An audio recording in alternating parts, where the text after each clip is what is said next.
বলে ড্যামাসনিক, আপনারা দেখতেই পাচ্ছেন। ও অসাধারণ, সত্যি রঙিন মাছের একটা বিশাল বড় জগৎ আছে।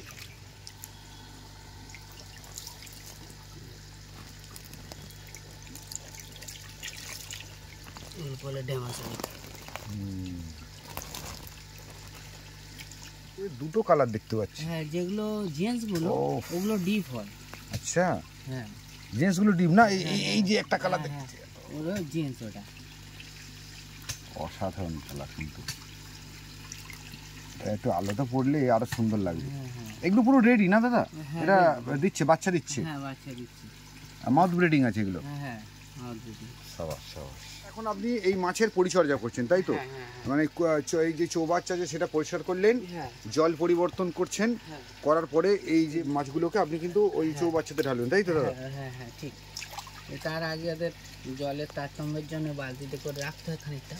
ও মানে টেম্পারেচারের, তাই তো? ব্যাপার থাকে। হ্যাঁ, একেবারে সরাসরি গরম জল থেকে ঠান্ডা জলে বা ঠান্ডা থেকে গরমে এটা সহ্য করতে পারে না। সেই, তার মানে এই মাছের ক্ষেত্রে টেম্পারেচারটা খুব গুরুত্বপূর্ণ বিষয়, খুবই গুরুত্বপূর্ণ বিষয়। আমাদের মানুষের ক্ষেত্রেও তো দেখো না, যখন গরম থেকে ঠান্ডা পড়ে তখন তো লোকের জ্বর সর্দি হয়, আবার যখন ঠান্ডা থেকে গরমের দিকে যায় তখনও শরীর খারাপ হয়। ঠিক, এই যে অনেকে পরিবর্তনের সময় অনেক সময় সহ্য করতে। বাড়ির মায়েরা বলেন যে বাবু রোদ্দুর থেকে এসছিস, একটু বসে যা, গা ঠান্ডা কর, তারপরে জল খাবি বা স্নান করতে যাবি। এই যে ব্যাপারগুলো হয়, হঠাৎ করে কিন্তু ঠান্ডা গরমের তারতম্যের জন্য শরীর খারাপ হয়ে যেতে পারে। ঠিক ঠিক দাদা। তো দেখি এই যে ড্যামাসনিকগুলোকে দাদা কিভাবে চৌবাচ্চায় ছাড়বেন। এগুলোকে বলে ড্যামাসনিক, আপনারা দেখতেই পাচ্ছেন। ও এগুলো জেন্টসগুলো, যেগুলো একটুখানি জেন্টসগুলো সাইজটা একটু বড় হয়। হ্যাঁ, সাইজও বড় হয়, রঙও বেশি হয়, আবার রংটাও সুন্দর। হ্যাঁ, খুব সুন্দর ডিপ কালার।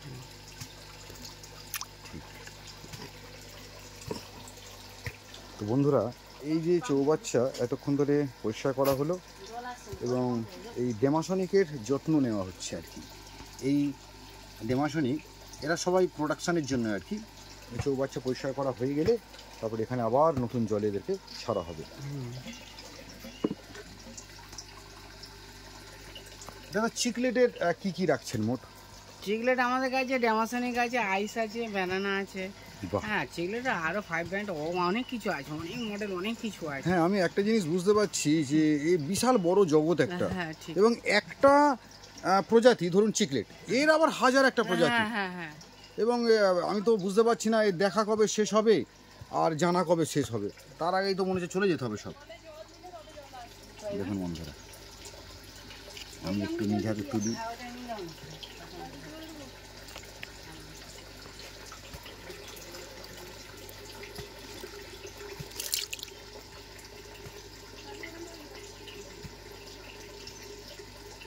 অসাধারণ, সত্যি একটা মাছের যে জীবন্ত মাছ এবং এই জীবিত মাছের, রঙিন মাছের যে মজা, সত্যি কোনোদিন ভাবিনি রঙিন মাছ নিয়ে এত ঘাটাঘাটি বা এত কাছ থেকে দেখা এইভাবে নিজে হাতে, সেটাও সম্ভব হয় না।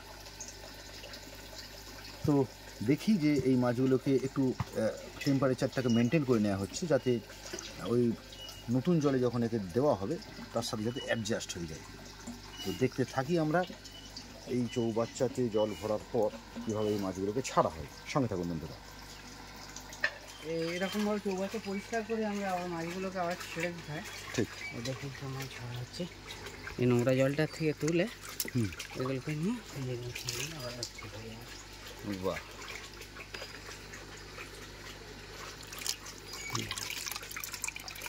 ওফ, অসাধারণ।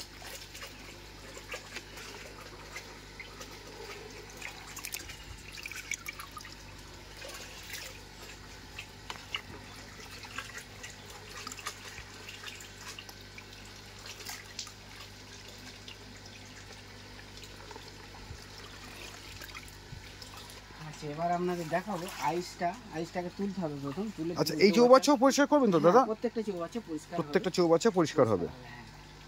আপনাদেরকে আইসটা তুলে দেখাবো। তো কতদিন ছাড়া ছাড়া দাদা এই চৌবাচ্চা আপনি পরিষ্কার করেন? এটা আমরা মোটামুটি খুব তাড়াতাড়ি মানে ধরুন সপ্তাহে সপ্তাহে যদি ভালো রকম পরিষ্কার করা যায় মাছ খুব সুস্থ থাকে, নিরোগ হয়, মানে রোগ নাড়া কম হয়, জল ভালো থাকে। আর মানুষ যেরকম পরিষ্কার জায়গা থাকতে ভালোবাসে, মাছেরাও তো দুর্গন্ধ জলে তাদের রোগ নাড়াতে হবে। ঠিক ঠিক ঠিক, প্রজননের ক্ষেত্রে প্রবলেমও হয়। তো গরমকালে কি জলটা একটু বেশি খারাপ হয় বা অন্য? হ্যাঁ, জলটা একটুখানি তাড়াতাড়ি চেঞ্জ করতে হয় আর কি, তাই তো, নষ্ট হয় আর কি তাড়াতাড়ি। হ্যাঁ, আমার তো মনে হয় শীতকাল বা অন্যান্য সময় বা বর্ষাকালের দিকে হয়তো জলটা এত তাড়াতাড়ি নষ্ট হবে না। খারাপ হয়নি। ঠিক ঠিক, রোদ্দুরের তেজে জলের উপরে জল খোলা হয়ে যায় বা শ্যাওলা জমে যায়। একদম ঠিক দাদা, একদম ঠিক।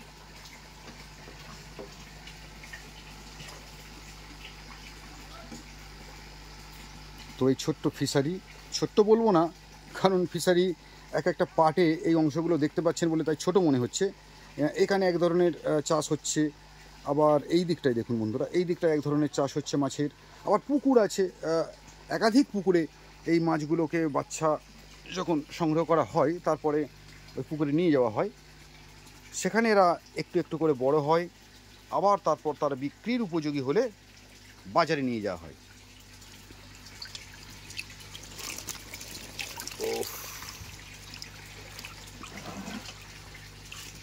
হ্যাঁ, জল সত্যি নোংরা হয়েছে, জলে বেশ ভালো নোংরা আছে।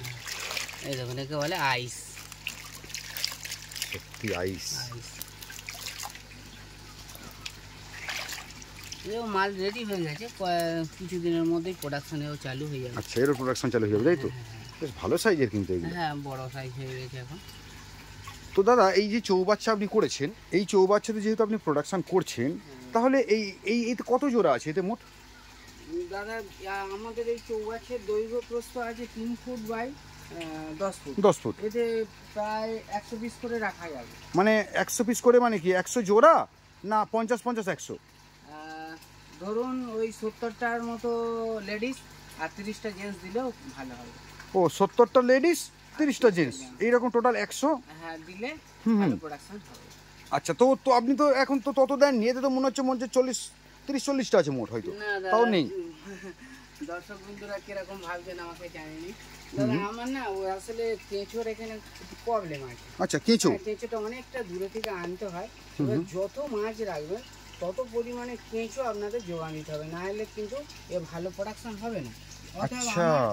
অর্থাৎ আমার এগুলো সব ওই 50-60 পিস করে আছে। হ্যাঁ, এটা করে আমার নিজের জন্য প্রোডাকশন আমার হয়ে যায়। হ্যাঁ, এবারে আমি একটু বড় করে এগুলো বিক্রি করি। আর যারা আপনারা ভাবছেন যে আমরা বাচ্চা বিক্রি করবো বা বড় বিক্রি করবো, তারা আপনারা এর থেকে বড় চৌবাচ্চা করে আরো বেশি ক্যাপাসিটিতে আপনারা রাখতে পারবেন। আর কেঁচোর ব্যাপারটাকে একটু বলবো, দেখি তার আগে একটু দেখে নি। তার মানে এবারে কি এই আইসের এটা দাদা পরিষ্কার করবেন এই চৌবাচ্চাটা, তাই তো? ও সাদা, তো সাদা একদম ধপধপে সাদা।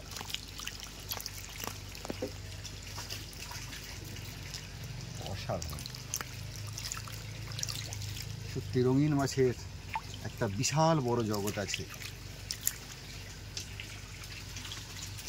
আবার ওখানে উঠেছে দাদা। মোটামুটি এই চৌবাচ্চাটা হচ্ছে আপনার যাকে বলে আইস, চিকলেট গ্রুপের যে আইস, তারই চৌবাচ্চা, সেটাকে পরিষ্কার করা হবে। এবং যে কারণে দাদা কিন্তু জাল দিয়ে বা নেট দিয়ে সমস্ত মাছগুলোকে তুলে নিচ্ছেন, এই জালে রাখছেন।